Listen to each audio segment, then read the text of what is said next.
Bonsoir à tous, vous êtes sur Télé Sud, merci de votre fidélité, c'est l'entretien du jour. Entretien du jour aujourd'hui avec Dieudonné Kwebe Kimpele. Vous êtes ministre d'État chargé de l'administration et de la communication politique au sein de la coalition des Congolais pour la transition. Monsieur Kwebe Kimpele, bonsoir. Bonsoir. Merci d'avoir accepté notre invitation. La coalition des Congolais pour la transition, qu'est-ce que c'est? Ça date de quand? Elle a été investie officiellement à Paris le 5 octobre 2013.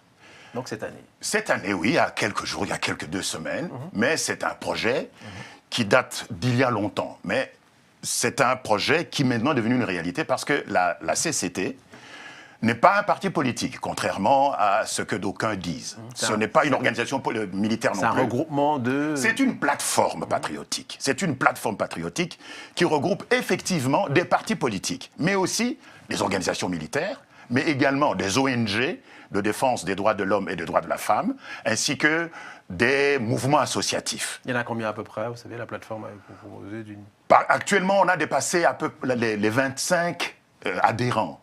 Mais il y a aussi des personnalités, des personnalités individuelles, donc des gens qui adhèrent à titre individuel, sans nécessairement entrer dans un moule politique ou organisationnel. Donc c'est une plateforme qui regroupe les Congolais, aussi bien à titre individuel qu'à titre d'organisation. Qu'est-ce qui vous a poussé justement à vous engager dans cette aventure? Vous parlez donc, tout à l'heure on parlait donc des raisons, c'est la guerre, un pays vous trouvez qui n'avançait pas.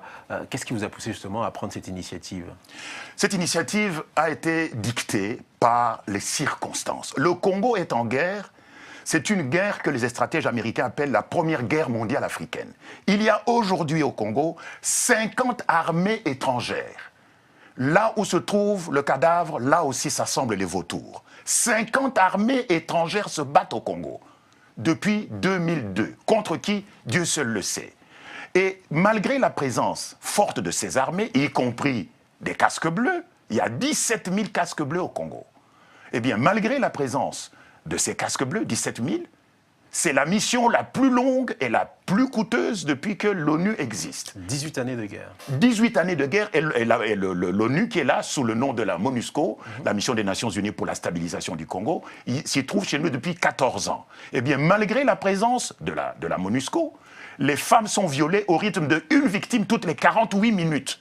Une femme est violée au Congo toutes les 48 minutes. Ouais, on a parlé du viol comme arme de guerre. Arme de guerre. Non seulement elles sont violées, mais elles sont même mutilées sexuellement. La campagne du président François Hollande s'y est rendue personnellement pour voir, n'est-ce pas? Et en plus, il y a 8 millions de morts. C'est la guerre la plus longue et la plus sanglante depuis la fin de la Deuxième Guerre mondiale. Donc, ce sont des raisons, me semble-t-il, suffisantes pour pouvoir adhérer à un mouvement qui s'est donné pour objectif d'abord de mettre fin à cette guerre, par tous les moyens. Qu'est-ce que vous allez mettre en place? Comment justement pouvez-vous, vous, en tant qu'association, en tant que plateforme, mettre fin à une guerre que des soldats, des casques bleus n'arrivent pas à faire taire? Mais parce qu'il y a au départ un défaut de qualification de cette guerre. Il y a un défaut de qualification. Des étrangers sont venus chez nous, se sont emparés des postes dans tous les domaines. En République démocratique du Congo. Exactement, ouais. Des Rwandais en particulier, et on les considère on les prend pour des Congolais. Il faut maintenant qu'on remette les yeux en face des trous, que les Rwandais rentrent chez eux, que ce soit des Rwandais Tutsis ou Hutus. Nous, on ne veut rien savoir. S'ils ont des problèmes ethniques, qu'ils les règlent chez eux au Rwanda. Ce sont des problèmes qui ont commencé en 1994, vous le savez sans doute, et qu'ils ont importés chez nous. Nous ne voulons pas de ces problèmes. Que ces gens-là rentrent chez eux. Et que toutes les armées et toutes les milices et toutes les rébellions déposent leurs armes. Donc vous dites que c'est de la faute de l'étranger? Nous ne disons pas que c'est la faute de l'étranger. Nous disons que l'étranger a été instrumentalisé. Car vous comprenez qu'un pays comme le Rwanda, 26 000 km², ne peut pas venir envahir un pays comme le Congo, qui compte 2 345 000 km².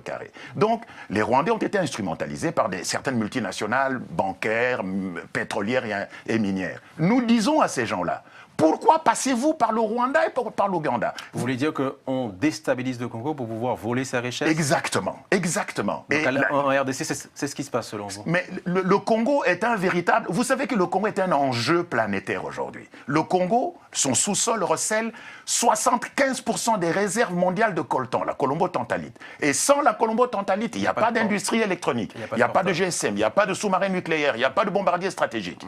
Donc le contrôle du coltan du Congo, n'est-ce pas, conditionne la puissance des nations ici. Donc nous disons à ces gens, à ces industriels, à ces banquiers, ne passez pas par le Rwanda ou par l'Ouganda. Ne passez pas par la petite porte. Venez directement traiter avec la CCT. Nous allons nous entendre. Mais vous n'êtes pas reconnu officiellement comme gouvernement. Mais nous sommes en train d'être reconnus. Une plateforme, vous n'avez pas été élu.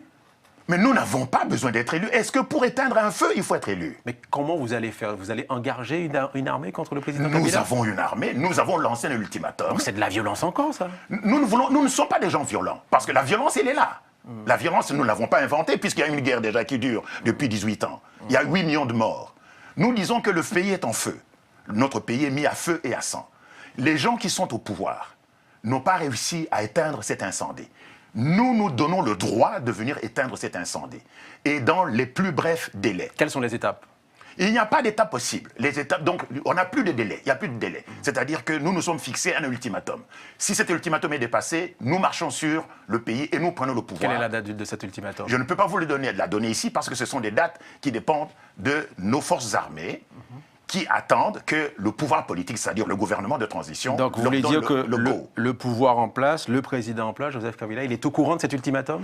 Qu'il soit au courant, qu'il ne soit pas au courant, cela ne nous regarde pas. C'est-à-dire qu'il sache qu'il n'est plus légitime. C'est-à-dire... Pourquoi il ne l'est pas? Parce d'abord, il n'a pas gagné les élections de 2006 et de 2011. En 2006, l'élection présidentielle a été gagnée par Jean-Pierre Bemba, qui se trouve aujourd'hui en prison, n'est-ce pas, à La Haye. Et l'élection de 2011, qui a été organisée le 28 novembre 2011, a été gagnée par Tshisekedi Mulumba. Eh bien, il a quand même fait un coup d'État, c'est-à-dire qu'il a totalement violé la Constitution. Et aujourd'hui, celui qui a gagné les élections se trouve en résidence surveillée dans une commune qui s'appelle Limete. Et c'est lui maintenant qui prend le pouvoir. Donc aujourd'hui, en fait, nous avons deux chefs d'État au Congo.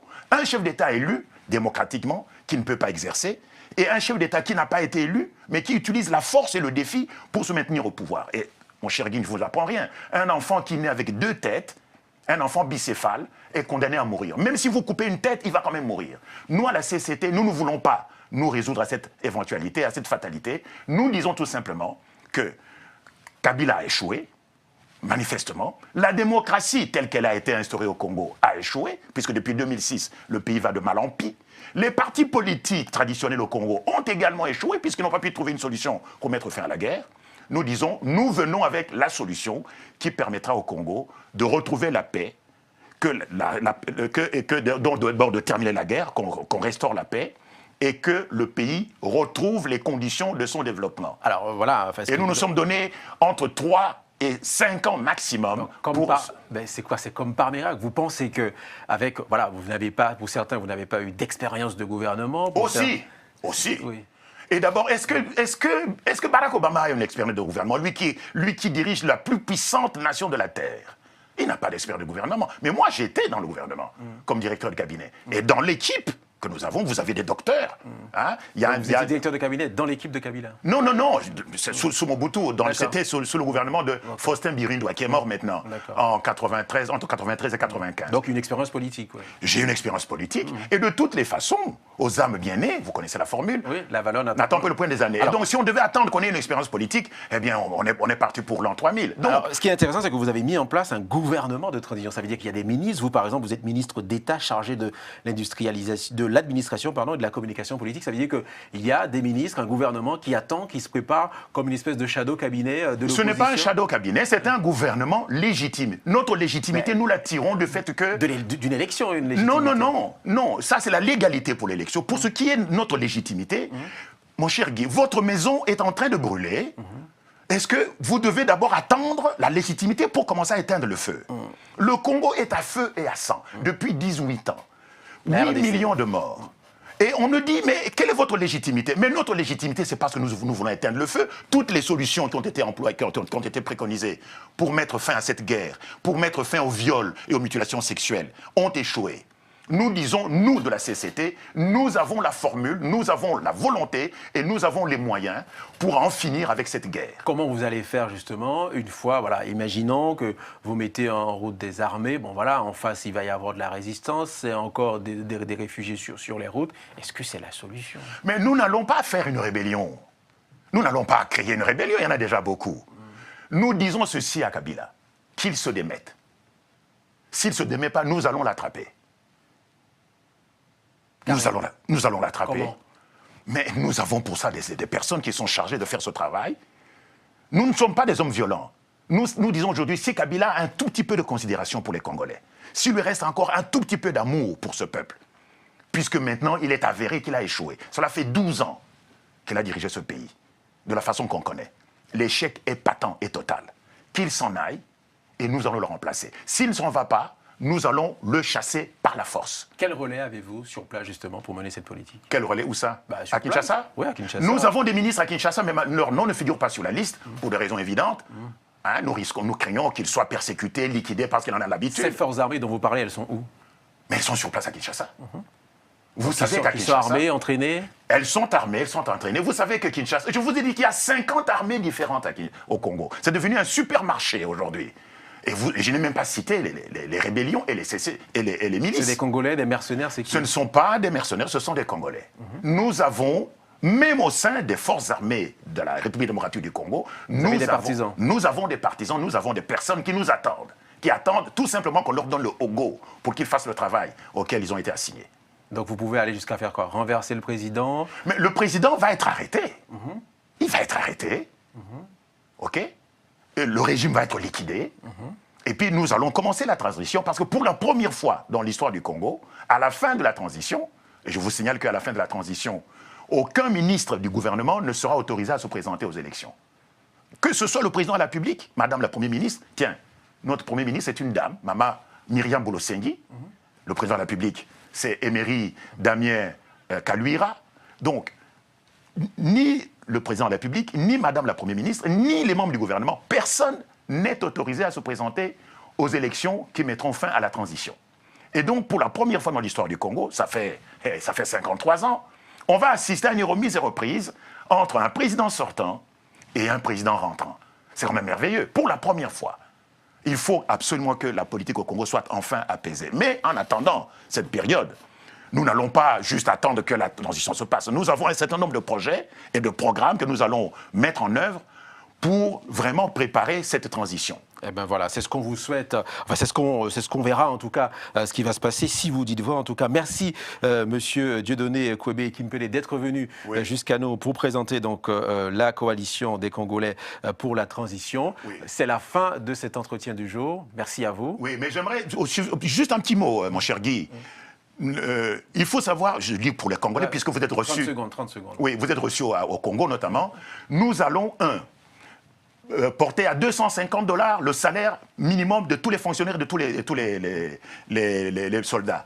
On va libérer tous les prisonniers politiques. La diaspora sera autorisée à voter. Tous les exilés seront graciés. Et le courant et l'eau seront gratuits pendant 2 ans. En tout cas, voilà les projets que vous avez. Merci à vous. Je vous en prie. C'est la fin de cette émission. Très belle soirée sur Télé Sud. À bientôt.